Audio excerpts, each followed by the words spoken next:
आया सूफिया। अस्सलाम वालेकुम दोस्तों, उम्मीद करता हूँ कि आप सब लोग खैरियत से होंगे।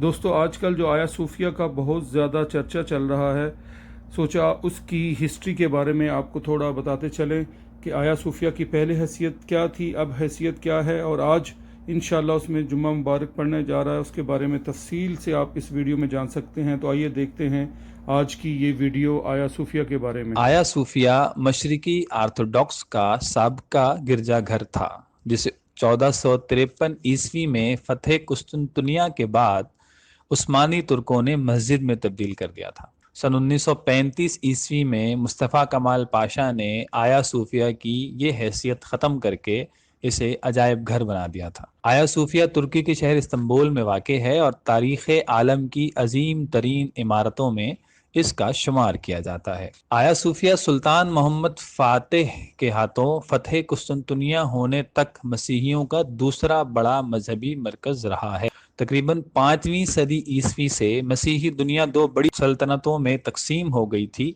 एक सल्तनत मशरिक में थी जिसका पाया तख्त कुस्तुनतुनिया था, और इसमें बल्कान, यूनान, एशियाई कोचक, शाम, मिस्र और हबशा वगैरह के इलाके शामिल थे, और वहाँ का सबसे बड़ा मजहबी पेशवा बितरीरिक कहलाता था। और दूसरी बड़ी सल्तनत मगरिब में थी जिसका मरकज रूम यानी आज का इटली था।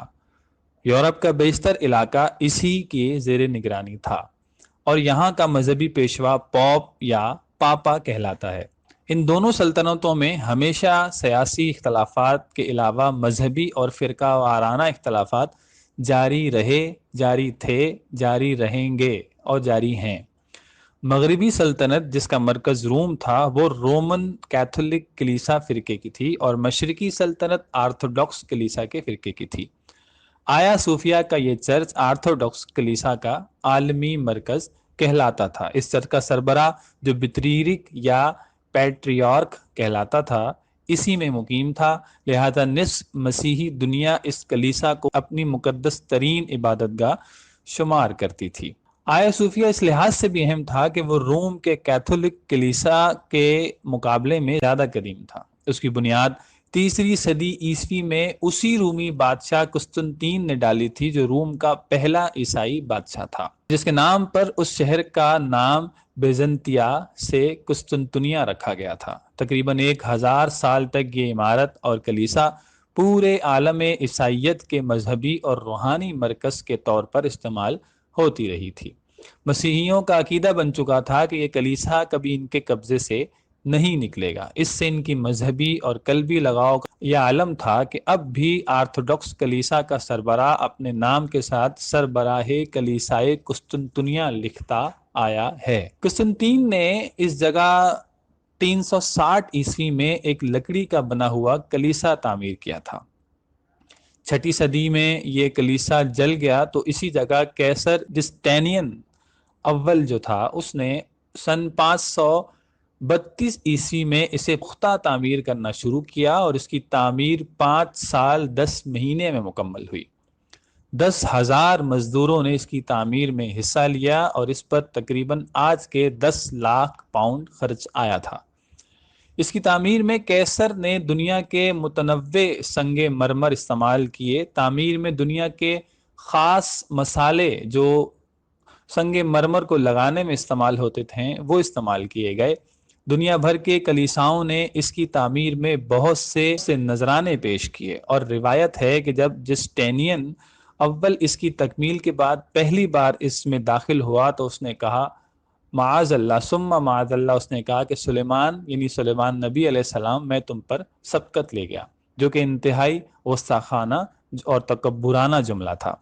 जब 1453 ईस्वी में उस्मानी सुल्तान मोहम्मद फातेह ने कुस्तुनतुनिया को फतह किया और बाज़ंतीनियों को शिकस्त हो गई, तो इस शहर के मजहबी रहनुमाओं और रासिखुल अकीदा ईसाइयों ने इसी कलीसा में इस ख्याल से पनाह ली थी कि कम अज़ कम इस इमारत पर दुश्मन का कब्जा नहीं हो सकेगा।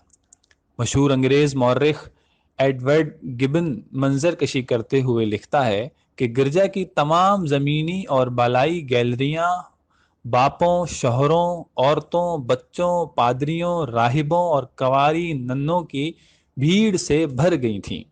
کلیسا کے دروازوں کے اندر اتنا ہجوم تھا کہ ان میں داخلہ ممکن نہ رہا تھا۔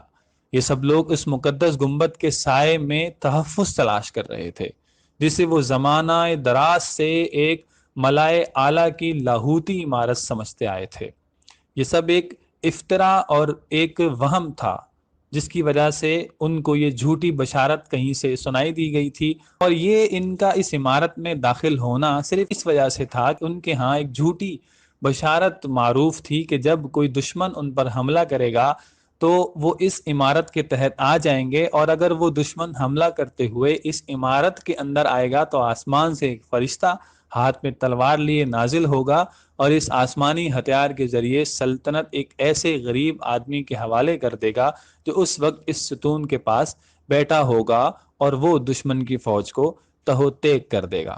لیکن جب سلطان محمد فاتح کی فوج نے حملہ کیا تو اس وقت ایسا کچھ بھی نہ ہوا، اور یہ لوگ کسی فرشتے کے انتظار میں رہ گئے اور انہوں نے پورے قسطنطنیہ پر قبضہ کر لیا۔ اب یہاں ایک بات واضح کر دینی بہت ضروری ہے کہ جب بھی کسی جگہ پر حملہ ہوا کرتا ہے تو حملے سے پہلے اگر صلح کا کہا جائے اور صلح کے اوپر راضی ہو جائیں تو وہاں کی عبادت گاہیں غیر مسلم بھی ہوں تو ان کو رکھا جاتا تھا اور ساری آزادیاں ان کو دی جاتی تھیں۔ لیکن اگر صلح کے پیغام کے باوجود اس کو قبول نہ کیا جائے اور اس کے بعد حملہ کیا جائے تو اس وقت کے رولز کے مطابق دشمن جو فوج تھی ان پر یہ لازم نہیں ہوتا تھا کہ وہ تمام عبادت گاہوں کو درست اور اپنی جگہ پر قائم رکھیں۔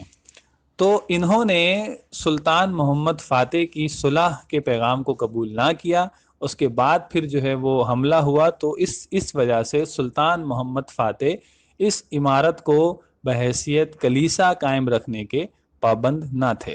جب قبضہ پورا ہو گیا تو فتح کے دن فجر کی نماز کے بعد سلطان محمد فاتح نے یہ اعلان کیا تھا کہ انشاءاللہ ہم ظہر کی نماز آیا صوفیہ میں ادا کریں گے۔ اسی دن فتح مکمل ہوئی اور اس سرزمین پر پہلی نماز ظہر ادا کی گئی، جس کے بعد پہلا جمعہ بھی اسی میں پڑھایا گیا۔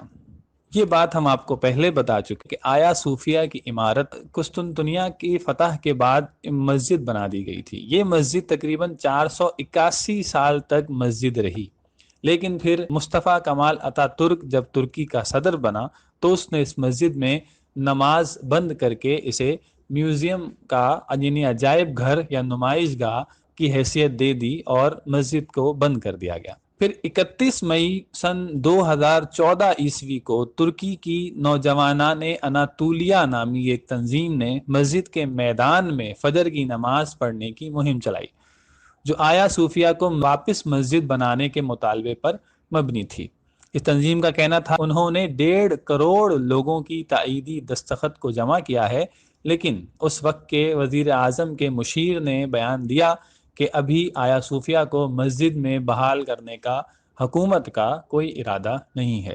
صدر رجب طیب اردوغان نے سیاسی مہم چلانا شروع کی تو ان کے کئی وعدوں میں ایک وعدہ یہ بھی شامل تھا کہ ہم آیا صوفیہ کو واپس مسجد کی حیثیت میں لے کر آئیں گے، اور انہوں نے اس وعدے کے مطابق 10 جولائی سن 2020 عیسوی کو ترکی کی عدالت عظمیٰ کے مطابق آیا صوفیہ کو مسجد میں تبدیل کرنے کا وعدہ مکمل کیا، اور ترکی کی عدالت عظمیٰ نے آیا صوفیہ کو مسجد میں تبدیل کرنے کی قرارداد کو منظوری دے دی اور میوزیم کو منسوخ کر کے باضابطہ سرکاری طور پر مسجد بحالی کا فیصلہ صادر کر دیا، اور ترکی کے صدر رجب طیب اردوغان نے آیا صوفیہ کی مسجد بحالی کے فیصلے پر دستخط کر دیے۔